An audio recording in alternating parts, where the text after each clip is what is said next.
A topic that comes up time and time again for me is nutrition, or more specifically, race day nutrition. Now, what you should take, how much of it and when are all areas of confusion for a lot of athletes, and this seems to apply to a lot of beginners and experienced athletes alike. But it's something that's vitally important, especially over the longer races. Your body can store around about 2 hours worth of usable energy before it starts to struggle and needs topping up.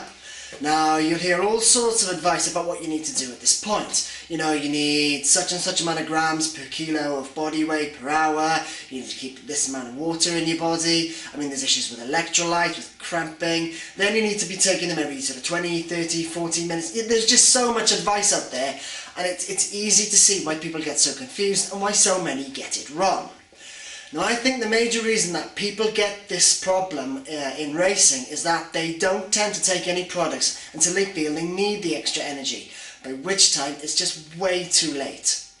You see, there's this somewhat false view with sports nutrition products that they will give you a real shot of energy you need to finish your event, and that you should go for as long as you can before you start taking them. But that's not how they work at all. Truth is, apart from possibly the caffeinated gels, you won't take a gel or a drink and suddenly feel like you've had a shot in the arm. What will actually happen is a little bit more like this. Now, imagine that when you normally go out for a run, you go for about 2 hours before you start to feel tired. When you use some energy products like gels or drinks or whatever, you'll probably find that you get to sort of 220, 230, 240, and you'll still be going okay. But that's only if you use them properly. Now, as I said earlier, most people wait until they feel they need something and then start taking them. Now, unfortunately, it's just way too late by then. It takes about 15 minutes for these things to get into your system, but in all honesty, if you've reached that point, then there's very little they can do to help. You really need to start taking them before you need them, so that they're already working when you do need them. Not only that, but keeping your energy levels constant will do more good for you than letting them rise and fall.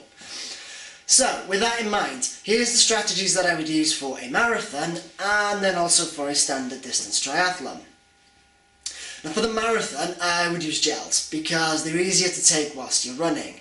I would take the first one after about 40 minutes, and then I would take them every sort of 30 odd minutes or so from then on. I mean, the majority of marathons will have a drink station every 3 miles, so I mean that's as good a point as any to take a gel. You know, get one down, quick swig of water, carry on to the next station.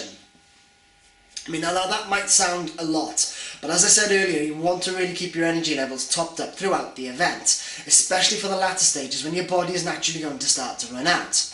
I mean, if this does seem too many, then you need to at least aim for at least 3 or 4 during the event. As for the triathlon, you've got an advantage here because the majority of the race is spent on the bike, and you can obviously carry water bottles on that. Now, since you're going to be drinking anyway, personally I would use some energy drinks at this point. That way you're getting a double whammy of proper hydration and a top up of energy. Now, if you prefer to use gels and just drink water, then take one as soon as you get out on the bike so that you make sure you're still topped up after the swim. And as for the run, it might be worth taking at least one gel. You know, it might only be 10k, but you'll have been going for at least an hour and a half by that point, depending on how tough the route is. The key to all this, though, is finding what works for you, and to do this, you'll need to try some different strategies in training. Whatever you do, do not leave this until race day to work out. The last thing you want to find is that certain gels don't agree with you, or that you don't like an energy drink or anything like that. Whatever you do, try it in training at least 3 times and make sure you're comfortable with it. If the event has its own energy products available on the course, then try and get hold of some of it and see if you can get used to it. Although most energy products are pretty good, you might find that certain brands cause you more problems than they solve. It's just not worth taking the risk finding out on race day. Just because you're used to energy products, it doesn't mean that you're used to every energy product. So, to recap the important points from this. First is that you probably need to take more than you'd expect. Your body can absorb around about 60 grams of carbohydrate in an hour, which works out to be about 3 gels.